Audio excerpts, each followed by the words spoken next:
নমস্কাৰ ইতিবাতলৈ আপোনাক স্বাগতম ষ্টুডিঅ'ত মই প্ৰাঞ্জল প্ৰতিম হাজৰিকা নগাঁও সমষ্টিত পুনৰ টিকট বিচাৰিব কেন্দ্ৰীয় মন্ত্ৰী ৰাজেন গোহাঁই পত্নীক টিকট দিম বুলি কৈও কৰিলে বঞ্চনা পত্নীৰ টিকট নিশ্চিতিৰ পিছতহে সংবাদমেল দিছিল ৰাজেন গোহাঁই পত্নীক টিকট নিদিলে প্ৰাৰ্থিত্ব প্ৰত্যাহাৰ নকৰিলেহেঁতেন গোহাঁই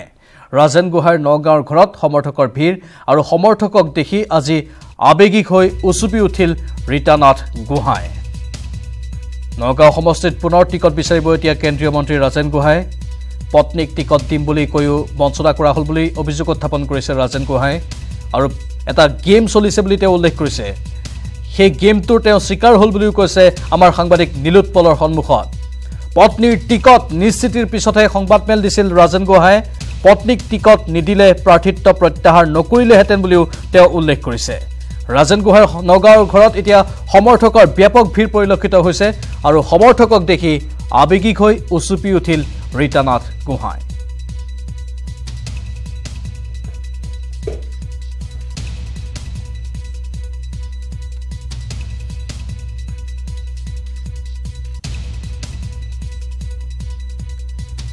ৰাজেন গোহাঁই স্পষ্ট ৰূপত কৈছে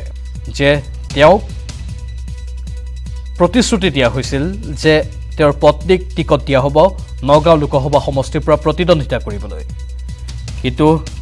এতিয়া সমগ্ৰ বিজেপিৰ ভিতৰ চৰাত তেওঁ ষড়যন্ত্ৰৰ গোন্ধ পোৱা বুলি উল্লেখ কৰিছে তেওঁৰ বিৰুদ্ধে এটা ষড়যন্ত্ৰ হ'ল বুলি ৰাজেন গোহাঁই অকপট স্বীকাৰোক্তি দিছে আমাৰ সাংবাদিকৰ সন্মুখত অৱশ্যে তাৰ মাজতো তেওঁৰ স্বীকাৰোক্তি যে তেওঁ পুনৰ বিজেপি চৰকাৰ অহাটো বিচাৰে নৰেন্দ্ৰ মোদী প্ৰধানমন্ত্ৰী হোৱাটো বিচাৰে নিস্বাৰ্থভাৱে তেওঁ কাম কৰি যাব বুলিও উল্লেখ কৰে কিন্তু তেওঁৰ বিৰুদ্ধে এটা গেম ৰচনা কৰা হ'ল বুলি উল্লেখ কৰিছে ৰাজেন গোহাঁই আৰু তাৰেই স্বীকাৰ হ'ল বুলি উল্লেখ কৰি আবেগিক হৈ পৰিছে ৰাজেন গোহাঁই আৰু তেওঁৰ পত্নী ৰীতানাথ গোহাঁই আমাৰ সাংবাদিকৰ সন্মুখত তেওঁৰ সমৰ্থকক দেখি উচুপি উঠা পৰিলক্ষিত হ'ল আজি ব্যাপক ভিৰ পৰিলক্ষিত হৈছে ৰাজেন গোহাঁইৰ নগাঁৱৰ বাসগৃহত আৰু সমৰ্থকক দেখি আবেগিক হৈ পৰিছে ৰাজেন গোহাঁই আৰু তেওঁৰ পত্নী ৰীতানাথ গোহাঁই মোৰ ঘৰলৈ আজি বহু কৰ্মী আহিছে কৰ্মীখিনি যথেষ্ট এটা মানসিক কষ্টত ভুগি আছে আৰু সেইটো মইতো নিবিচাৰোঁ যে মোৰ কৰ্মীখিনিক মানসিক কষ্টত ভুগক কিন্তু দলে যিটো সিদ্ধান্ত ল'বতো ল'বই কিন্তু যিয়ে নহওক মই যিটো পৰিস্থিতি আৰু তাৰ পৰিৱেশ দেখা পাইছোঁ হয়তো এটা গভীৰ ডাঙৰ ষড়যন্ত্ৰ হ'ল যিটো ষড়যন্ত্ৰই হয়তো মোক বঞ্চিত কৰিব পাৰে তেওঁলোকে কথা দিছিলে আৰু কথা দি পেলাই মোক তাৰ অলৰেডি ৰাতি 2টা বজাত মোলৈ ফোন কৰি জনাইছোঁ যে বৰ টিকেটটো কনফাৰ্ম হৈ গ'ল তাৰ পাছতে মই প্ৰেছ মিট দিছিলোঁ কিন্তু সেইটোৱে ক'লোঁ যে এইটো অন্ততঃ হ'ব নালাগিছিলে তাৰ পাছত মই প্ৰেছ মিট দিছিলোঁ কিন্তু আজি দেখিছোঁ পৰিস্থিতি সম্পূৰ্ণ বদলি গৈছে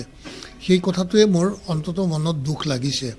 কিয়নো যদি নকলেহেঁতেন হয়তো মই প্ৰেছ মিট দি মই উইথড্ৰ নকৰিলোহেঁতেন আনফালে আজি ঘোষণা হ'ব নগাঁও লোকসভা সমষ্টিৰ প্ৰাৰ্থী এই ঘোষণা কৰিছে মন্ত্ৰী হিমন্ত বিশ্ব শৰ্মাই নগাঁৱত প্ৰাৰ্থিত্বক লৈ পুনৰ চেষ্টা ৰাজেন গোহাঁইৰ আৰু তাৰ মাজতে হিমন্ত বিশ্ব শৰ্মাই উল্লেখ কৰিছে যে আজিয়েই ঘোষণা হ'ব নগাঁও লোকসভা সমষ্টিৰ প্ৰাৰ্থী কিন্তু প্ৰাৰ্থিত্বক লৈ এতিয়া আকৌ চেষ্টাত নামি পৰিছে ৰাজেন গোহাঁই কি হয় সকলো স্পষ্ট হ'ব প্ৰাৰ্থী ঘোষণা কৰাৰ পাছতহে আমি পল্লৱ লোচন দাস নগাঁৱৰ প্ৰাৰ্থী আজি ঘোষণা হ'ব মই নাজানো আজি ঘোষণা হ'ব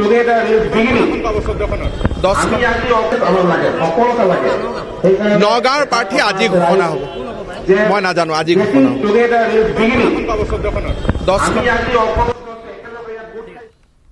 ইয়াৰ মাজতে বোকাখাটত অগপ বিজেপি আৰু গণশক্তিৰ যৌথ নিৰ্বাচনী সভাত অংশগ্ৰহণ মন্ত্ৰী হিমন্ত বিশ্ব শৰ্মা বিজেপিৰ ৰাজ্যিক সভাপতি ৰঞ্জিত কুমাৰ দাস অগপৰ সভাপতি অতুল বৰা কাৰ্যকৰী সভাপতি কেশৱ মহন্তৰ লগতে কলিয়াবৰ লোকসভা সমষ্টিৰ আটাইকেইজন বিজেপি অগপৰ বিধায়ক কলিয়াবৰ লোকসভা সমষ্টিৰ অগপ প্ৰাৰ্থী মণিমাধৱ মহন্তৰ হৈ নিৰ্বাচনী সভাত অংশ ল'ব ইয়াৰ পিছতেই যোৰহাট আৰু ডিব্ৰুগড়তো অনুষ্ঠিত হ'ব সভা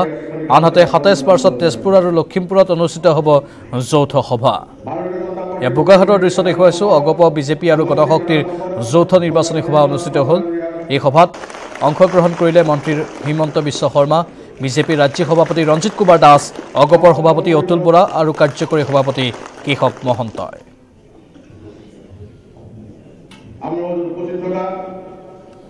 গগৈৰ পৰিয়ালকেন্দ্ৰিক ৰাজনীতি শেষ কৰিব লাগে ৰাইজে জয়ী কৰক অগপ প্ৰাৰ্থী মণিমাধৱ মহন্তক